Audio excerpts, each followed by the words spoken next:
Logic ಇಲ್ಲದೇನೆ ಲೂಟಿ ಮಾಡಿರೋದು ಏನಪ್ಪಾ ಅಂತ ಕೇಳಿದ್ರೆ ವಕ್ಫ್ ಹೆಸರಲ್ಲಿ ಇಲ್ಲಿನ ಜಮೀನುಗಳನ್ನ ಯಾಕೋ ಇವ್ರದ್ದು ಓವರ್ ಆಯ್ತಲ್ಲ ಅಂತ ಮೋದಿ ಟೀಮ್ ಏನ್ ಮಾಡ್ತು, ಆ ವಕ್ಫ್ಗೆ ಒಂದು ಮೂಗ್ದಾರವನ್ನ ಹಾಕ್ತು. ಈ ಜಮೀರ್ ಅಹಮದ್ ಖಾನ್ ಅಂತ ಇದಾರಲ್ಲ, ಈ ವಕ್ಫ್ ಕಾಯ್ದೆಯನ್ನ ಜಾರಿ ಆಗಕ್ಕೆ ಬಿಡಲ್ವಂತೆ. ಇದನ್ನ ತೊಡೆ ತಟ್ಟಿ ಹೇಳಿದ್ದಾರೆ. ಜಮೀರ್ ಇದ್ರು ಆ ಕಾಯ್ದೆನ ತರಲೇಬೇಕಾಗುತ್ತೆ, ಜಹಾಂಗೀರ್ ಇದ್ರು ತರಬೇಕಾಗುತ್ತೆ. ನಾವು ಮೋದಿ ತಂದಿರೋ ಕಾನೂನನ್ನ ಜಾರಿ ಮಾಡಲ್ಲ ಅನ್ನೋಕೆ ಆಗೋದಿಲ್ಲ. ಯಾಕೆಂದ್ರೆ ನೀವು ರಾಷ್ಟ್ರಪತಿ ಅಲ್ಲ, ಇದು ಜಮೀರ್ ಅವರ ಮನೆಯಲ್ಲಿ ತೀರ್ಮಾನ ಆದ ಕಾಯ್ದೆ ಅಲ್ಲ. ಆ ಕಾಯ್ದೆಯನ್ನ ಅವರಿಗೆ ಎಡಿಟ್ ಮಾಡಕ್ಕಾಗಲ್ಲ. ಈ ಸಿದ್ದರಾಮಯ್ಯನವರು ಅವರ ಶಿಷ್ಯ ಜಮೀರ್ ಅಹಮದ್ ಖಾನ್ ಅವರಿಗೆ ಒಂದಿಷ್ಟು ದಿವಸ ಮಾತಾಡಬೇಡ ಕಂದ ಅಂತ ಹೇಳಿದ್ರೆ ತುಂಬಾ ಒಳ್ಳೇದಾಗುತ್ತೆ. ಬಂಗಾಳ ಹೋಗಿ ಬಾಂಗ್ಲಾ ಆಗಿದೆ, ಅಲ್ಲಂತೂ ಹಿಂದೂಗಳು ಬದುಕೋದೇ ಕಷ್ಟ ಆಗಿದೆ. ಅಲ್ಲಿಯ ಸಿಎಂ ಮಮತಾ ಬ್ಯಾನರ್ಜಿ ಕೂಡ ಈ ವಕ್ಫ್ ಅನ್ನ ಜಾರಿ ಮಾಡಲ್ಲ ಅಂದಿದ್ದಾರೆ. ವಕ್ಫ್ ಕಾಯ್ದೆಯನ್ನ ಅವರು ತಿದ್ದುಪಡಿ ಮಾಡುವಷ್ಟು ಶಕ್ತಿಶಾಲಿಗಳ, ಇದೆಲ್ಲವನ್ನ ನೋಡಬೇಕಾಗುತ್ತೆ. ಜೈ ಶ್ರೀರಾಮ್. ನಾನು ಅಜಿತ್ ಬೊಪ್ನಳ್ಳಿ.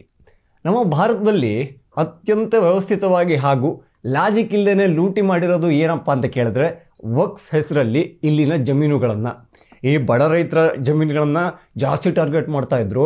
ಹಾಗೇನೆ ಈ ಭಾರತದ ಅತ್ಯಂತ ಪ್ರಸಿದ್ಧ ಜಾಗಗಳೆಲ್ಲ ನಮ್ಮ ವಕ್ಫ್ ಆಸ್ತಿಗೆ ಸೇರಿದ್ದು ಅಂತ ಘೋಷಣೆಯನ್ನು ಮಾಡ್ಕೊಂಡಿದ್ರು. ಅದ್ರ ಪರವಾಗಿ ನಾವು ಕೋರ್ಟಿಗೆ ಹೋಗಿ ಗುದ್ದಾಡೋಕ್ಕೂ ಆಗ್ತಾ ಇರಲಿಲ್ಲ, ಟ್ರಿಬ್ಯುನಲ್ಗೆ ಹೋಗಬೇಕಿತ್ತು. ಇದ್ಯಾಕೋ ಇವ್ರದ್ದು ಓವರ್ ಆಯ್ತಲ್ಲ ಅಂತ ಮೋದಿ ಟೀಮ್ ಏನು ಮಾಡ್ತು, ಆ ವಕ್ಫ್ಗೆ ಒಂದು ಮೂಗ್ದಾರವನ್ನು ಹಾಕ್ತು. ಹಾಗೆ ಒಂದು ಕಾಯ್ದೆಯನ್ನು ತಂತು. ಅಂದರೆ ಈಗ ವಕ್ಫು ಅವರೇ ಹೇಳ್ದಂಗೆ ನಡೆಯೋದಲ್ಲ, ಭಾರತ ಸರ್ಕಾರ ಏನು ತಿದ್ದುಪಡಿನ ತಂದಿದೆಯಲ್ಲ ಅದೇ ಥರ ನಡಿಬೇಕಾಗುತ್ತೆ.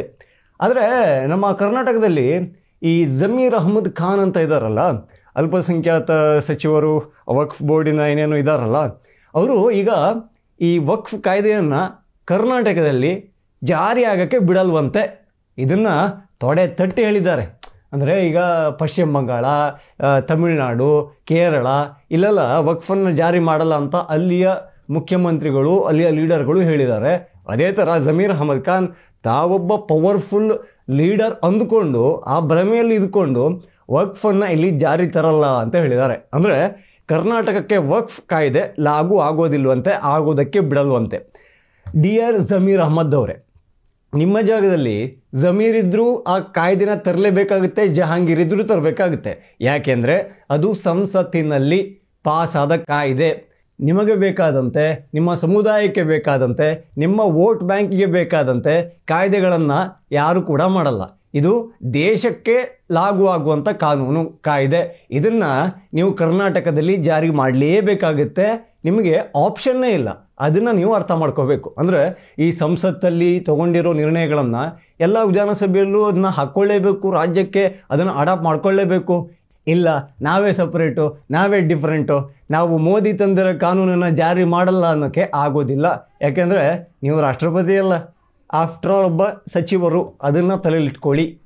ಜಮೀರ್ ಅಹಮದ್ ಖಾನ್ ಅವರಿಗೆ ಒಂದು 4-5 ತಿಂಗಳ ಹಿಂದೆ ಈ ಮೋದಿ ಮತ್ತು ಅಮಿತ್ ಶಾ ಸೇರಿ ಏನೋ ಮಾಡ್ತಾರೆ, ವಕ್ಫಿಗೆ ಇಡಬಾರ ಜಾಗದಲ್ಲಿ ಏನಾದರೂ ಇಡ್ತಾರೆ ಅನ್ನೋ ಸುಳಿವು ಸಿಕ್ಕದಂಗಿತ್ತು. ಹಾಗಾಗಿ ಇಡೀ ಕರ್ನಾಟಕದಾದ್ಯಂತ ಓಡಾಡಿದ್ದು, ಕಾಲಿಗೆ ಚಕ್ರ ಕಟ್ಕೊಂಡು ಓಡಾಡೋದು ಅಂತಾರಲ್ಲ ಆ ರೇಂಜಿನಲ್ಲಿ ಈ ಅಧಿಕಾರಿಗಳಿಗೆ, DC ಗಳಿಗೆ ಮೀಟಿಂಗ್ ಮೇಲೆ ಮೀಟಿಂಗು, ಅಲ್ಲಿ ಏನು ಹಾರಾಟ ಚೀರಾಟ ನೋಡಬೇಕು, ವಕ್ಫ್ ಕೆಲಸ ಫಾಸ್ಟ್ ಆಗಬೇಕು ಅಂತ. ಅಲ್ಲಿ ಅವರು ಏನು ಮಾಡಿದರು ಅಂದರೆ ಈ ರೈತರ ಜಮೀನುಗಳಿಗೆ ಒಂದು ನೋಟಿಸನ್ನು ಕೊಟ್ಟರು.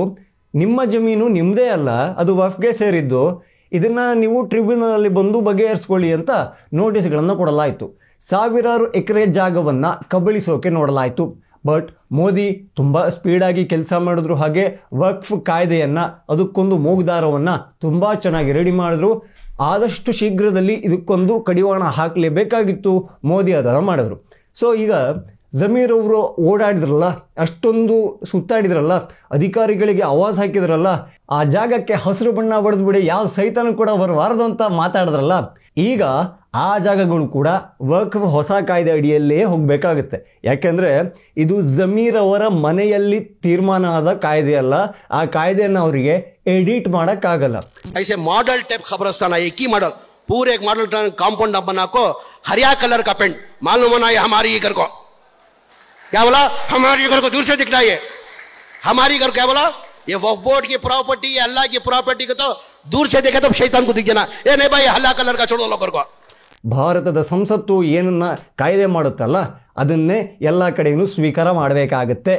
ನಮ್ಮ ಕರ್ನಾಟಕ ಕಾಂಗ್ರೆಸ್ಸಲ್ಲಿ ಅತಿ ಹೆಚ್ಚು ಡ್ಯಾಮೇಜ್ ಅಂದರೆ ಬಾಯಿ ಬಿಟ್ಟರೆ ಡ್ಯಾಮೇಜು ಪಕ್ಷಕ್ಕೆ ಮಾಡೋದ್ರಲ್ಲಿ ಯಾರಾದರೂ ಇದ್ದರೆ ಅದರಲ್ಲಿ ಜಮೀರ್ ಅಹ್ಮದ್ ಖಾನ್ ಮೊದಲಿಗರು ಅಂತ ಕರಿಬೋದು. ಅವ್ರ ಪಾಪ ಸಿದ್ದರಾಮಯ್ಯ ಟೀಮಲ್ಲಿದ್ದಾರೆ. ಸಿದ್ದರಾಮಯ್ಯನವರ ಬಂಟ, ಗುದ್ದಿ ಮಾತಾಡ್ತಾರೆ, ಅವರ ರೋಷಾವೇಶಕ್ಕೆ ಫೇಮಸ್ಸು.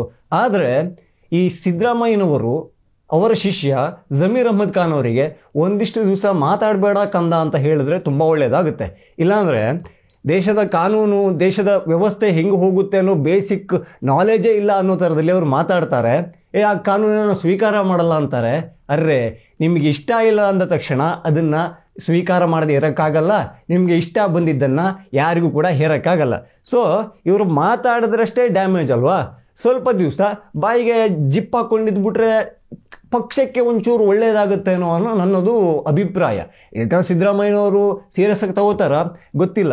ಈಗ ಜಿ ಪರಮೇಶ್ವರ್ ಅವರಿಗೆ ಈ ಒಂದು ಕಟ್ಟಪ್ಪಣೆ ಬಂದಿದೆಯಂತೆ ಹೈಕಮಾಂಡಿಂದ, ಪ್ರೆಸ್ಗಳಿಗೆ ರಿಯಾಕ್ಟ್ ಮಾಡಬೇಡಿ, ಮಾತಾಡಬೇಡಿ ಅಂತ. ಅದೇ ಥರದಲ್ಲಿ ಜಮೀರ್ ಅಹ್ಮದ್ ಖಾನ್ ಅವರಿಗೂ ಹೇಳಿದರೆ ಒಂದಿಷ್ಟು ಸಹಾಯ ಅಥವಾ ಡ್ಯಾಮೇಜ್ ಕಂಟ್ರೋಲ್ ಪಕ್ಷಕ್ಕೆ ಆಗ್ಬೋದೇನೋ. ಇಲ್ಲ ಅಂದರೆ ಇದೇ ಥರ ಹೊಸ ಕಾಯ್ದೆ ಸ್ವೀಕಾರನೆ ಮಾಡಲ್ಲ, ಅದನ್ನು ನಮ್ಮ ರಾಜ್ಯದಲ್ಲಿ ಅಡಾಪ್ಟ್ ಮಾಡ್ಕೊಳ್ಳೋದೇ ಇಲ್ಲ, ಇಂಥ ಅಪ್ರಬುದ್ಧ ಹೇಳಿಕೆಗಳನ್ನು ಕೊಡ್ತಾ ಇರ್ತಾರೆ. ಅಲ್ಲ, ಕಾಂಗ್ರೆಸ್ ಫುಲ್ ಆಫ್ ಜೋಕರ್ಸ್ ಅಂತ ಪದೇ ಪದೇ ಸಾಬೀತು ಮಾಡ್ಕೊಳ್ತಾ ಇದೆ. ಸೊ ಇವರು ಆಲ್ರೆಡಿ ಪ್ರೂವ್ ಆಗಿರೋದಕ್ಕೆ ಜಮೀರ್ ಅಹ್ಮದ್ ಖಾನ್ ತಾನೆಂತ ಕಾಂಗ್ರೆಸ್ನ ನಿಷ್ಠಾವಂತ ಅಂತ ತೋರಿಸಿಕೊಟ್ಟಿದ್ದಕ್ಕೆ, ನಾನೇನಕ್ಕೆ ಕಾಂಗ್ರೆಸ್ಸಲ್ಲೇ ಇದ್ದೀನಿ ಅಂತ ಅವಾಗವಾಗ ತೋರಿಸ್ತಾ ಇರೋದಕ್ಕೆ ಹೆಚ್ಚಿನ ಆಶ್ಚರ್ಯ ಆಗದೇ ಇದ್ರೂ ಕೂಡ ಪಕ್ಷಕ್ಕೆ ಇಂಥ ಅಪ್ರಬುದ್ಧ ನಾಯಕರಿಂದ ಡ್ಯಾಮೇಜ್ ಅಂತೂ ಪಕ್ಕ.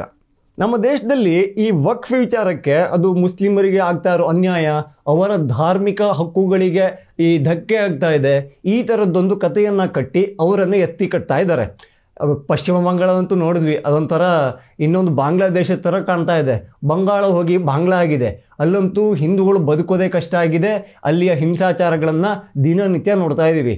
ಅಲ್ಲಿಯ CM ಮಮತಾ ಬ್ಯಾನರ್ಜಿ ಕೂಡ ಈ ವಕ್ಫನ್ನು ಜಾರಿ ಮಾಡಲ್ಲ ಅಂದಿದ್ದಾರೆ. ಅದರ ಜೊತೆಗೆ ಹಿಂಸಾಚಾರ ತಡೆಗಟ್ಟುವ ಯಾವುದೇ ಪ್ರಾಮಾಣಿಕ ಪ್ರಯತ್ನವನ್ನು ಮಾಡ್ತಾ ಇಲ್ಲ. ನನಗೆ ಆಶ್ಚರ್ಯ ಆಗುತ್ತೆ, ಪಶ್ಚಿಮ ಬಂಗಾಳದಲ್ಲಿ ಪೊಲೀಸರಿಲ್ವಾ? ಪೊಲೀಸರಿಗೆ ಬರೀ ಲಾಠಿ ಕೊಟ್ಟಿದ್ದ, ಅವರಿಗೆ ಒಂದು ರಿವಾಲ್ವರ್ ಅಂತ ಕೊಡಲ್ವಾ? ಅದರೊಳಗೆ ಒಂದಿಷ್ಟು ಬುಲೆಟ್ಗಳಿರಲ್ವಾ? ಅವರು ಟ್ರಿಗರ್ ಎಳೆದ್ರೆ ಅದು ಸಿಡಿಯಲ್ವಾ? ಆದರೆ ಟ್ರಿಗ್ಗರ್ ಎಳೆಯುವ ಧೈರ್ಯ ಇದ್ದರೂ, ಕ್ಷಮತೆ ಇದ್ದರೂ ಕೂಡ ಇಂಥ CMಗಳಿಂದ ಅಲ್ಲಿ ವಕ್ಫ್ ಹೆಸರಲ್ಲಿ ಹಿಂಸಾಚಾರ ಆಗ್ತಾ ಇದೆ. ಜೀವನ ಕಳ್ಕೊಳ್ತಾ ಇರೋರು ಅಮಾಯಕ ಹಿಂದೂಗಳು. ಅವರು ಜಮೀನು ಕಳ್ಕೋಬೇಕು, ಜೀವನೂ ಕಳ್ಕೋಬೇಕು. ಬಟ್ ಮುಸಲ್ಮಾನರಿಗೆ ಮಾತ್ರ ಏನೂ ಆಗಂಗಿಲ್ಲ, ಯಾರೂ ಏನೂ ಮಾತಾಡಂಗಿಲ್ಲ. ಇದು ನಾವು ಯಾರಿಗೆ ಓಟನ್ನು ಹಾಕ್ತೀವಿ, ಯಾಕಾಗಿ ಹಾಕ್ತೀವಿ, ನಮ್ಮ ಭದ್ರತೆ, ಇದೆಲ್ಲವನ್ನು ಕೂಡ ತಲೆಯಲ್ಲಿಟ್ಟುಕೊಂಡು ಮತದಾನದ ದಿವಸ ಅಲರ್ಟ್ ಆಗಿದ್ದರೆ ನಮ್ಮ ಭವಿಷ್ಯ ನಾವು ರೂಪಿಸಿಕೊಂಡಂಗೆ ಆಗ್ತಾ ಇರುತ್ತೆ. ಇಲ್ಲಾಂದರೆ ಈ ಮಮತಾ ಬ್ಯಾನರ್ಜಿ, ಜಮೀರ್ ಅಹ್ಮದ್ ಖಾನ್, ಅಲ್ಲಿ ಸ್ಟಾಲಿನ್, ಇಂತಹ ನಾಯಕರೆಲ್ಲ ಈ ಅವರ ಕೈಯಲ್ಲಿ ಅಧಿಕಾರ ಇದ್ದಾಗ ನಮ್ಮ ಭದ್ರತೆ, ನಮ್ಮ ಭವಿಷ್ಯ ಎಲ್ಲವೂ ಕೂಡ ಅಪಾಯದಲ್ಲಿರುತ್ತೆ. So think before vote. ಕೊನೆಯದಾಗಿ ಏನು ಹೇಳೋದು, ಜಮೀರ್ ಅಹ್ಮದ್ ಅವರು ಅದು ಹೆಂಗೆ ಈ ವಕ್ಫ್ ಕಾಯ್ದೆಯನ್ನು ಕರ್ನಾಟಕದಲ್ಲಿ ಜಾರಿಯಾಗೋಕ್ಕೆ ಬಿಡೋದಿಲ್ಲ ಅನ್ನೋದನ್ನು ಕಾಯ್ತಾ ಕೂರಬೇಕಾಗುತ್ತೆ. ಯಾಕೆಂದರೆ ಅವರು ತೊಡೆ ತಟ್ಟಿ ಬೇರೆ ಹೇಳಿಬಿಟ್ಟಿದ್ದಾರೆ, 2-3 ರಾಜ್ಯದ ಉದಾಹರಣೆ ಕೊಟ್ಟಿದ್ದಾರೆ. ಅವ್ರು ಮಾಡಿಲ್ಲ, ನಾವು ಮಾಡಲ್ಲ, ಇದು ಮುಸಲ್ಮಾನರಿಗೆ ಆಗ್ತಾ ಇರೋ ದೌರ್ಜನ್ಯ ಅಂತೆಲ್ಲ ಮಾತಾಡಿದ್ದಾರೆ. ಆ ಕಾಯ್ದೆಯ ಹೊರತಾಗಿ ಕರ್ನಾಟಕದಲ್ಲಿ ಅವರು ಹೇಗೆ ಇರ್ತಾರೆ? ವಕ್ಫ್ ಕಾಯ್ದೆಯನ್ನು ಅವರು ತಿದ್ದುಪಡಿ ಮಾಡುವಷ್ಟು ಶಕ್ತಿಶಾಲಿಗಳ? ಇದೆಲ್ಲವನ್ನು ನೋಡಬೇಕಾಗುತ್ತೆ. ಹೊಸದಿಗಂತ ಡಿಜಿಟಲ್ ಚಾನಲನ್ನು ಇನ್ನೂ ಯಾರೆಲ್ಲ ಸಬ್ಸ್ಕ್ರೈಬ್ ಮಾಡ್ಕೊಂಡಿಲ್ವೋ ಈ ಕೂಡಲೇ ಮಾಡ್ಕೊಳ್ಳಿ. ನಿಮ್ಮ ಬೆಂಬಲ ಪ್ರೋತ್ಸಾಹ ನಮ್ಮ ಮೇಲೆ ಯಾವಾಗಲೂ ಇರಲಿ. ಜೈ ಶ್ರೀರಾಮ್.